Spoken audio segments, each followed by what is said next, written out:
Hello, everybody. Happy Friday. Happy Friday, everybody. Life is life, honey. Work is work. Life is life. It don't stop. No day it don't stop. It's always something to do. Always something to do. Always something to create. Always something to think about. Always something to clean. Always something. How many of y'all can relate to that? It's always something.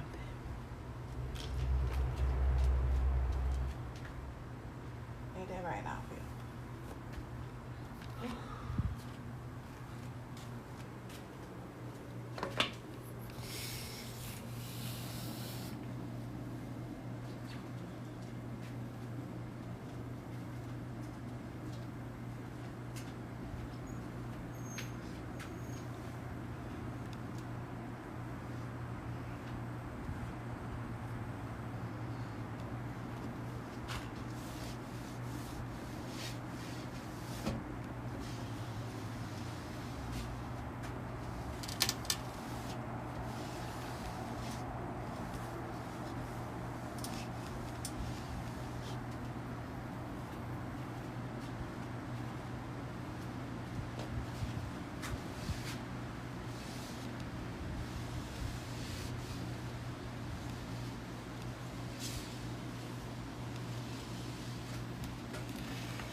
doggy.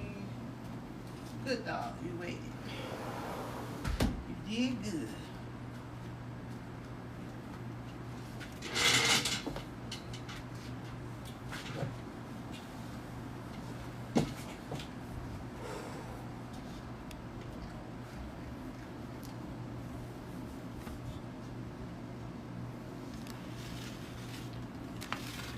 He's a good dog. You see, he waited, right? That's my life. I don't know. He probably thought knew he was gonna get a treat too, because multiples are very smart dogs.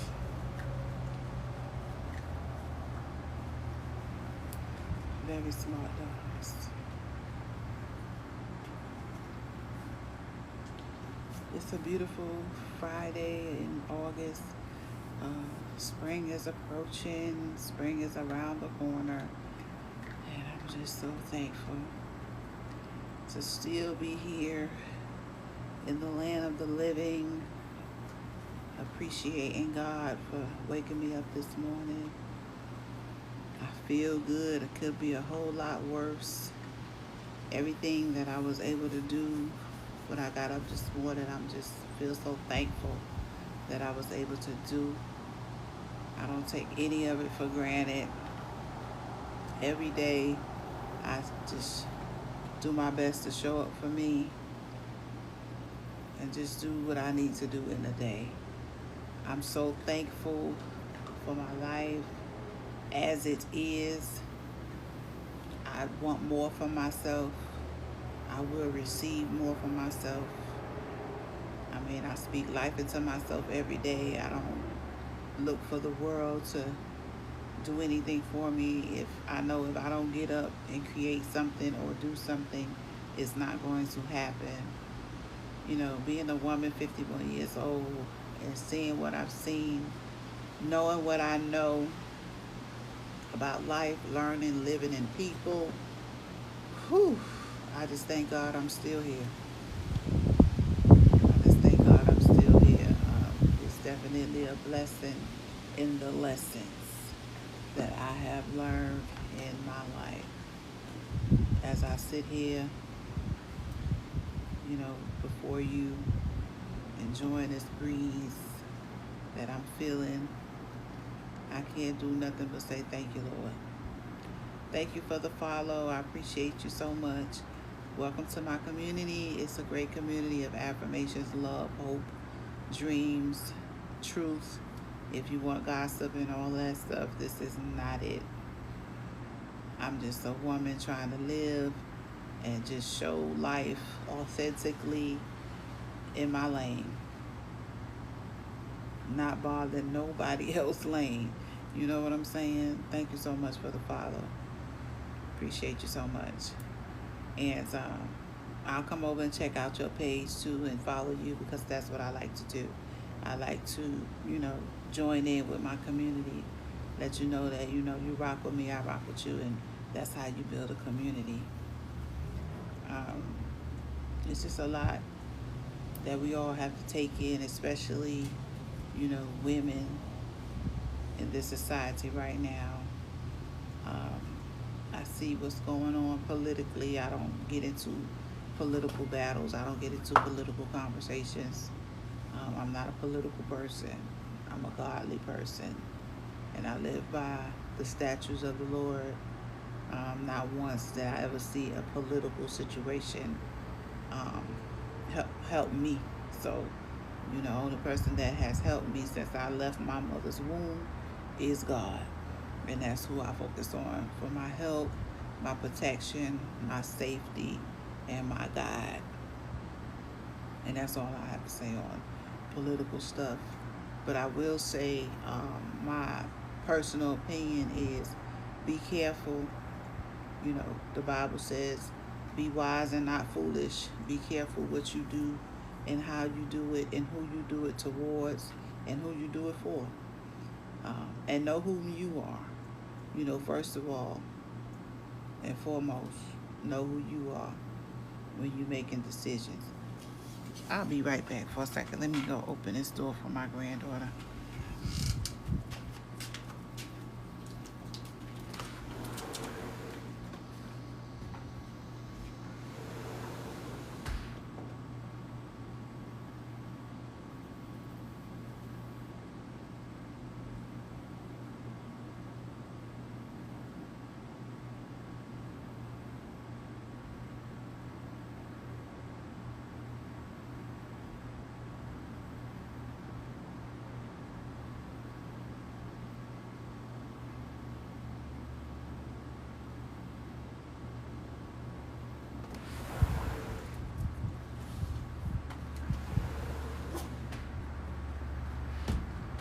Sit down. Sit down.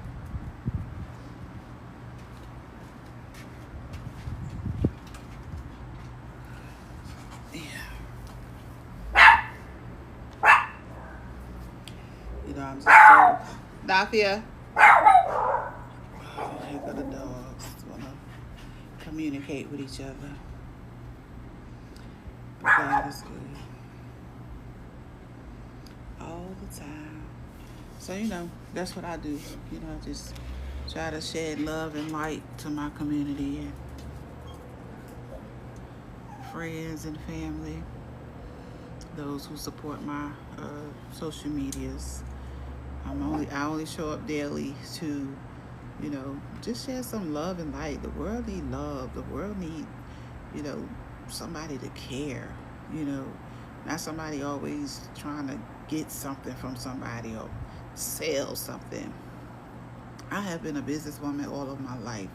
I went from welfare to self-employment.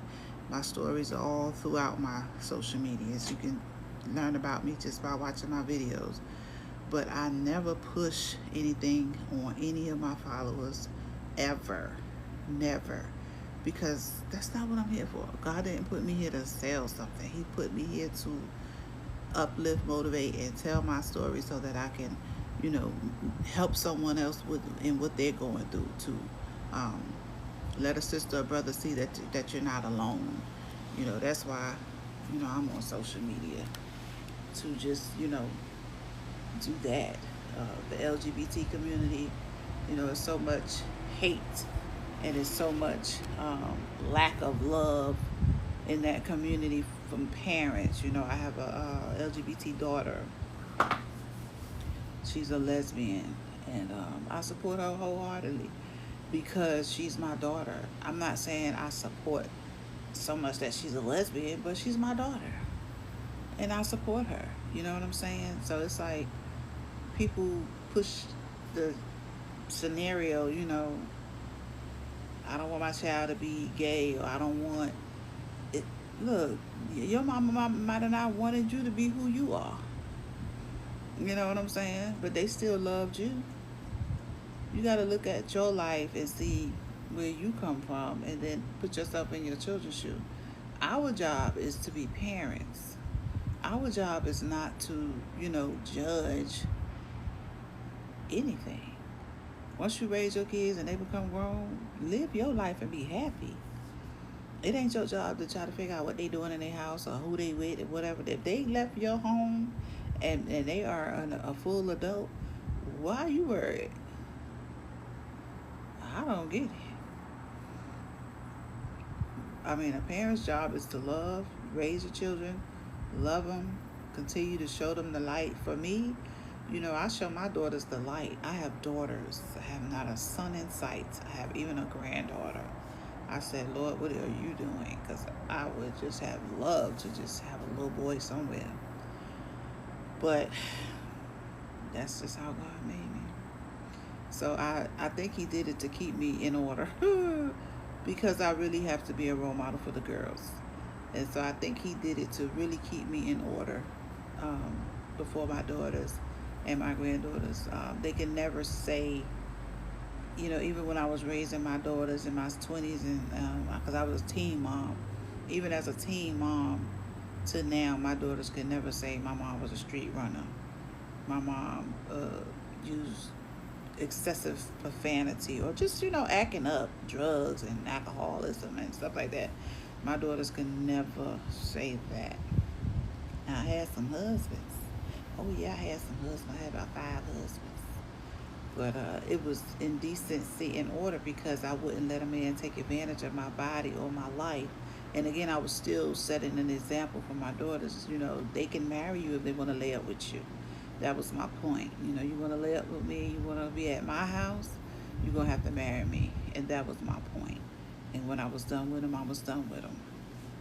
And I'm not saying I threw them away. They just wasn't worthy of me. And I have standards. So, you know, I had to go to God and say, hey, God, you know, I'm sorry I'm marrying this person and that person, but you did say the marriage bed will be undefiled. And so I wanted to have some sex. So I was like, look, you gotta marry me. You feel me? And so they married me, and I had a good time. And it was respectively in front of my children. Thank you for the follow. Thank you. It was respectively in front of my children that I was with a man. I was with my husbands in front of my children, and the men who I dated, my children don't even know nothing about them because they ain't never made it to the house.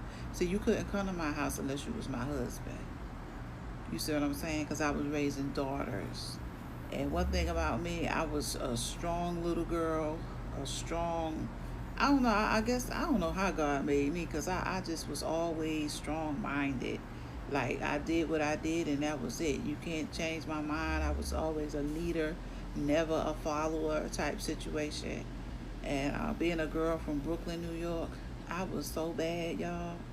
And I wouldn't even say bad. It was like, I was curious about a lot of things. I'm in New York. You know what I'm saying? I grew up in Brooklyn.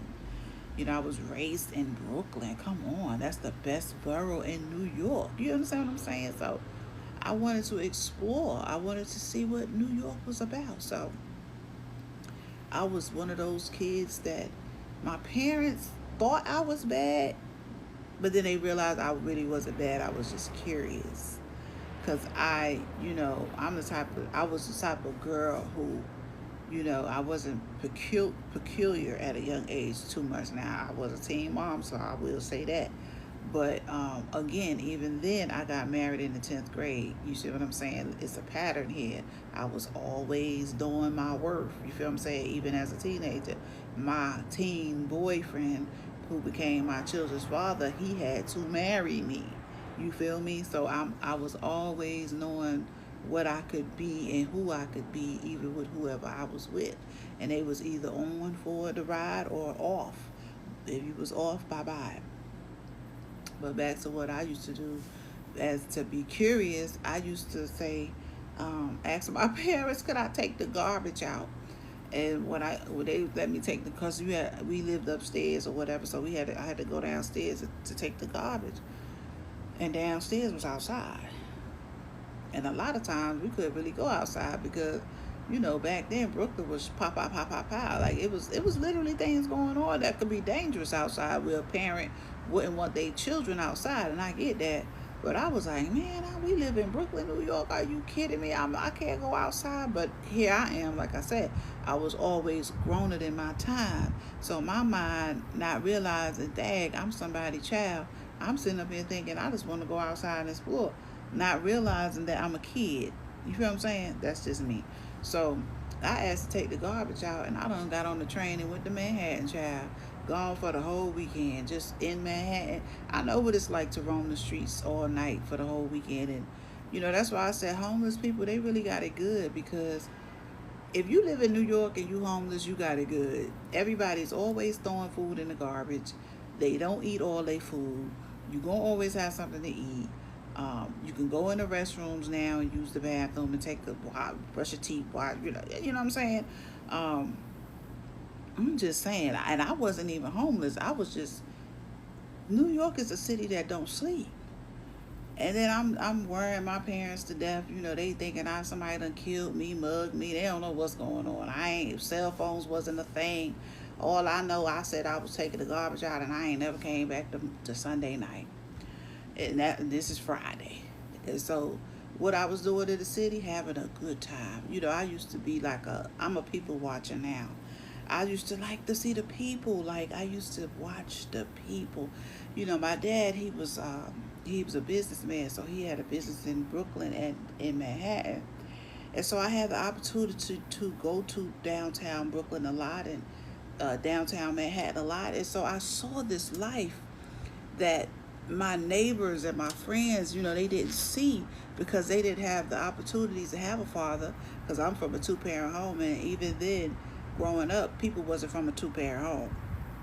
So like on my block, Decatur, between Sumner and Lewis in Brooklyn, my dad and mom was like in the 1% of a two-parent home. Everybody else was just single moms. That's all I saw. They had boyfriends, but they wasn't married. You see stuff. And so my dad was a businessman. He was like everybody on the block daddy. You know, he had shoe stores, 2 shoe stores. Everybody on the block, my dad used to put shoes on their feet before for school. That's why I'm blessed, because my father was blessed. He blessed people. I blessed people, and I can sit here today and be blessed.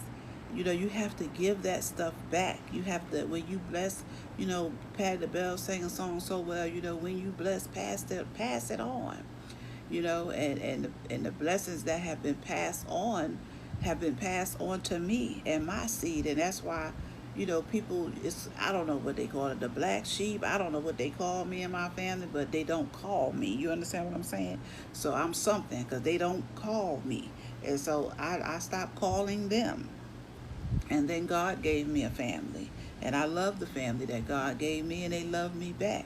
You know, a lot of times we sit up here and try to figure out, well, why they ain't loving me in my family, why people in my family don't communicate with me. You see them, you know, going on trips, doing things, and I want to go on a trip with my family, but if you're not invited, you know, I'm not going to invite myself, because I'm never hungry for people. You understand what I'm saying? Because I love myself. Like, I could sit here on this back porch and be grateful, you understand, for the life that I have alone. Come on, somebody. So, you know, I was always a girl who explored life, loved life. But back to the story, my mom and dad, you know, they thinking somebody done killed me, right? I'm gone for the whole weekend. But come to find out, my mom said, I'm going to fix her. She said, pack your bag. She said, I know how to fix you. And I was like, pack my bag, where we going? So she took me down to the courthouse. She voluntarily gave me to the juvenile people. And she was like, she want to be outside. So y'all show her what outside is. That's the kind of mother I had. And I said, I looked at my mother, I looked at that suitcase, I started crying. My mother said, you should have been crying the weekend. You didn't come home. Talking about you going downstairs to take the garbage and we don't see you the Sunday. She said, you want to be outside? You finna see outside. I went in that judge chambers, and that judge talked to me and said, you ain't got no business going where you finna go. You got a 2-parent home, your parents that you have. She said, what is wrong with you? I said, I just wanted to go outside and see what's going on. She said, do you know what's outside? I said, well, evidently not, the way y'all acting. You feel what I'm saying? I was grown before my time. And so